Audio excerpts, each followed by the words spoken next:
అయినా నిన్నటిదాకా బానే ఉన్నారుగా, సడన్ గా చంపేసింది దేనికి? లవర్ తో లేచిపోవడానికి. ఆడితో లేచిపోవడానికి ఇన్ని చంపడం దేనికి? ఆడితోనే మామూలుగా లేచిపోవచ్చు కదా. ఏంటి పుల్లబాయ్ నువ్వు మాట్లాడేది? ఒక ఆడపిల్ల, మంచి కుటుంబం నుంచి వచ్చిన పిల్ల, మంచి మర్యాద తెలిసిన పిల్ల, మూడు బ్రతుకుండగానే ప్రియుడితో లేచిపోయిందని ఒక మచ్చ తన మీద పడితే తట్టుకోగలదా?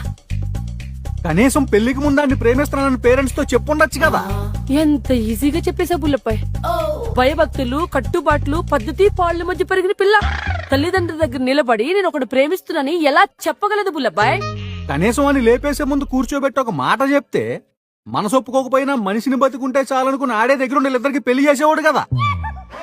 ఎన్ని యుగాలు గడిచినా, ఎన్ని తరాలు మారినా మా ఆడవాళ్ళ మనసు మీ మగాళ్ళకి ఎప్పటికీ అర్థం కాదు.